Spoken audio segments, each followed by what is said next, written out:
it's Lynn, your adult coach. Today's struggle comes from a parent at the parents of autistic adults.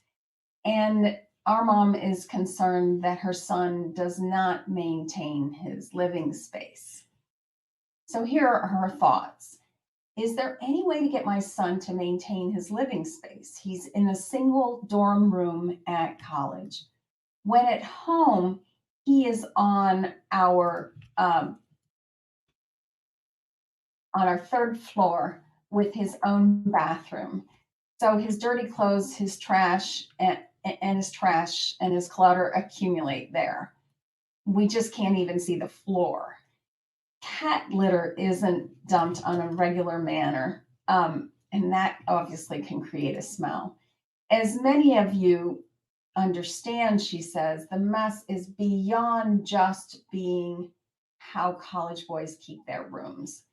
And she says that she's more and more, they worry that he won't be able to live on his own in a healthy and safe way. Yes, we get this. This is a challenge, not only for our young adults to understand the payoff of a clean living space, of a clean environment, but also for ourselves and our worry about the future for autistic young adults. Makes perfect sense. So let's again borrow Barb Avala's process and understand what could be going here that is a result of our young adult having an autistic brain, and then connect with ourselves as well as with them. Because I was just reading on another page how there's articles about how parents of autistic individuals, of anyone with a developmental disability, which is 7% of the population, of the child population, has a developmental disability, that we can be prone to depression. And so we have to look at what's going on with us as well. And then finally, what are some of the practices that we can put in place to improve the way things are going for us and for our young adult? The way I'd like to approach this is to remind ourselves that here's what we're trying to do. We are trying to help our autistic young adults practice the set of mental tools that help them manage their thoughts, emotions, and actions so that they can achieve goals set for them by them. This is a definition of executive functioning that I've edited to be the definition of adulting. And with our kids with autistic brains, there's a lag in terms of the executive skills that they have, and getting organized and keeping track of things and regularly doing the cleanup process is one of them. So it makes perfect sense that our mom's son is having a struggle with this one. He's 19.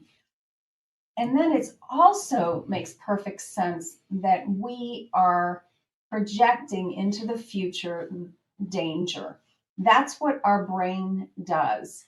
It tries to alert us of what potential problems could be so that we take steps to mitigate them and, keep ourselves safe.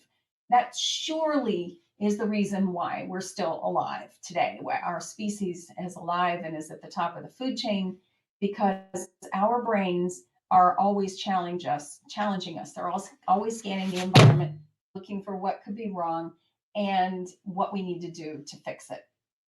So it makes perfect sense that our autistic young adults have a brain whose executive functioning skills are lagging, and we as the parent are scanning for danger.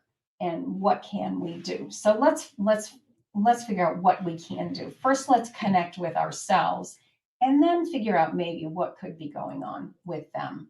And the tool that I recommend highly is the STEER map. This is where we separate out what is happening in our lives into these 5 categories. We look at the situation. That's just the facts, and the facts can't harm us. The facts are going to inspire some thinking in us. And that's what can drive us crazy, is our thoughts. So we need to be more aware of those and then the emotions that they cause, that craziness and that worry, and then the actions we take. Sometimes it's just spinning on the thoughts, and then the result, whether we're making progress or not, whether or not that thought is working for us is evident in the result, because our thinking is going to drive our emotions and our actions. And that's why we really need to do this mindset work, this thought work, to recognize what could be going on with us. So I'm going to just put what's happening in her life into a steer map right now. She, in the situation, is she has a 19-year-old son living in the dorm, and that's the fact. No drama there. The drama comes with our thinking. He won't be able to live on his own. Okay, own. There we go. On his own. And that makes us worry. We're worried, he won't be able to live on his own if he keeps up these behaviors. So that makes us worried and anxious.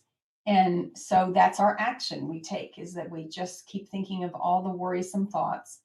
And the result is that we just spin in them and we make no progress. And that's really important for us to notice, because when we are spinning in our thoughts, it's because we can't solve the problem. We cannot solve the problem for two reasons. First of all, he's not living with us anymore. So we can't do anything about the way that he's acting. And the second thing is, it's a future problem. He's never going to be able to live on his own. We can't solve for that because there's not enough information. And the minute we solve for that, another future problem is going to leap in its place. So that's how we get to that spin cycle. So let's notice that that's what's going on, and recognize that it's our thoughts about our children that are making us feel anxious, worried, depressed, powerless. And let's take our power back by bringing ourselves back to the present and saying, what can be done now? What are my current thoughts? That's one way to do it. Another way to do it, get out of the depression, get out of the anxiety, and move ourselves to the present. Recognize that he's not here with us, so there's not much we can do. We are certainly not going to go over to his dorm room and clean up his room for him. I don't think he'd allow that. There's some respecting boundaries of his there going on there. Yeah, we would like to do something, but we're really powerless in this situation. So we really can't do anything except, let our brain spin into the future. However, we could maybe access our future self to give us some answers. Let's say that our future self has solved this problem, and she is looking back on us and she is saying, please stop. What do you think you should stop? Maybe you should stop worrying, stop spinning. All right, please stop that. Please start solving the problems in front of you. Please start managing your own mind, because this is the only one glorious life that you have. And we want you to feel more powerful creating a life that you love, that works. And please continue loving yourself, your partner, your autistic young adult, your life, your dog. In fact, maybe we should just continue loving harder, and ourselves in particular. Have you noticed how we really do love our pets unconditionally? It really doesn't matter if they have an accident or chew something or have a huge bill where we have to, have surgery on their knees or teeth removed, or we figure that one out because we just love them to pieces. So maybe if we could apply that same approach to ourselves, where we notice how we are doing the very best we can. We love our autistic young adults down to their toenails. There's no limit to how much love we want to give them.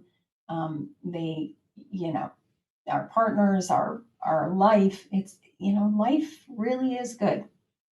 So that would be something that I think our future self would encourage us to do. So that's an option there.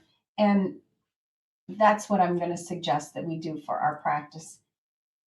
Here's how I know that we're powerless in this situation.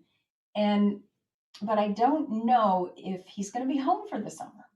So if your autistic young adult who is now in college is coming home for the summer, I suggest that you might want to consider setting a boundary.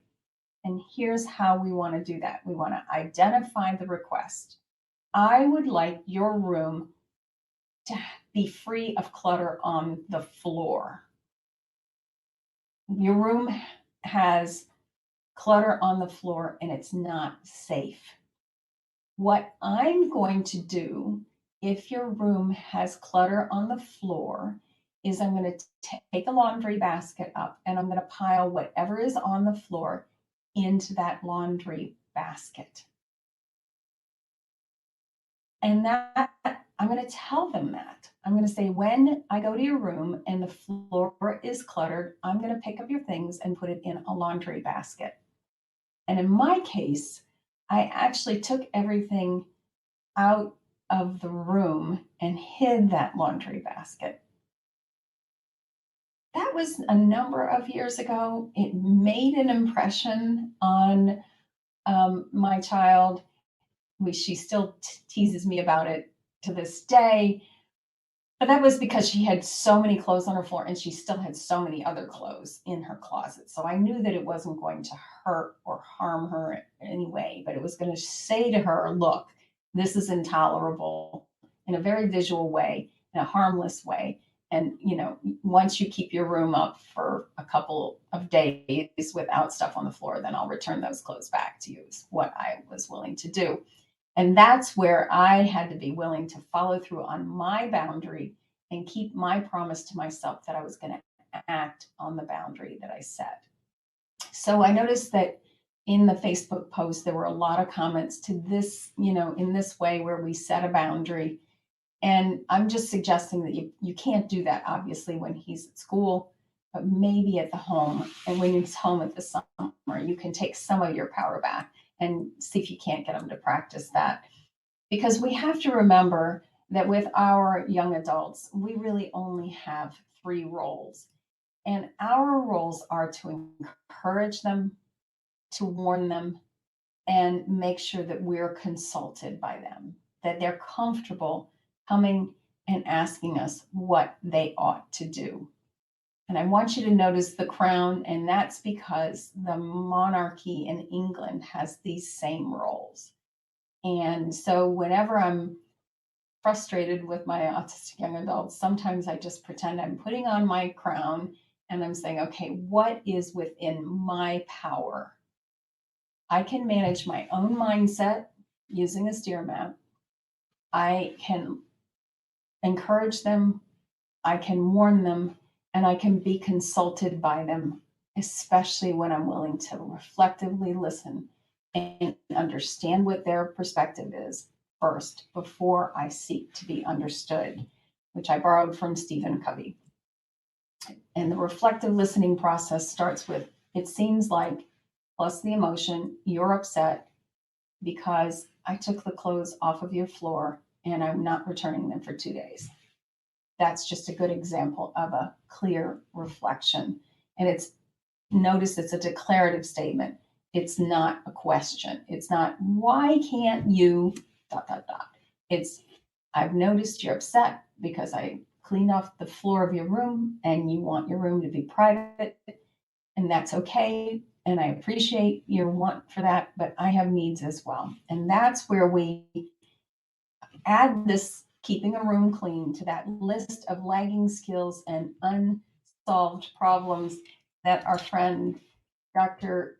Ross Green describes in livesinthebalance.org. Such a good thing to do. Keep a list so you can notice the progress you make. And then he really does advocate that we do this in a collaborative way, where it's the two of us solving the problem, in a proactive way, where we're solving the problem when everybody has their wise mind in gear, not when they're worried or feeling threatened, or, fight, flight, or freeze is happening in the middle of a bad situation, of a tense situation, that we're all agreeing to sit down on the facts, what's their thinking, what's our thinking. So we're sharing our steer maps, we're keeping it low,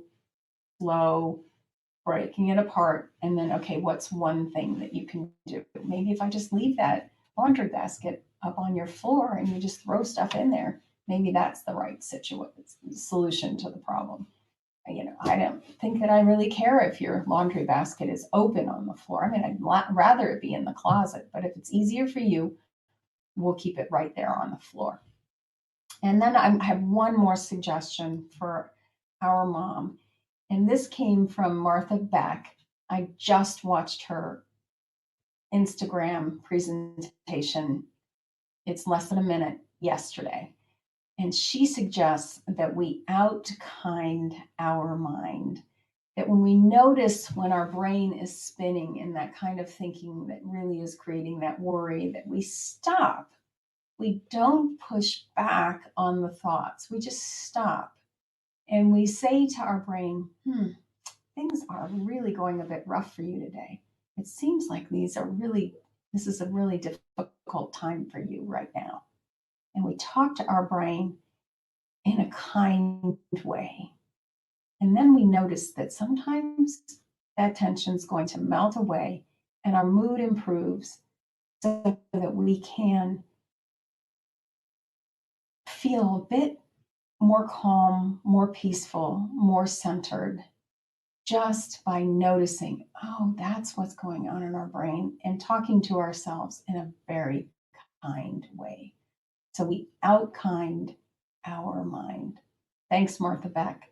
I hope these ideas are helpful to you, and I look forward to addressing future concerns, and hope you'll join me at lynnc.davison.com/blog for the transcript and resources included in this video.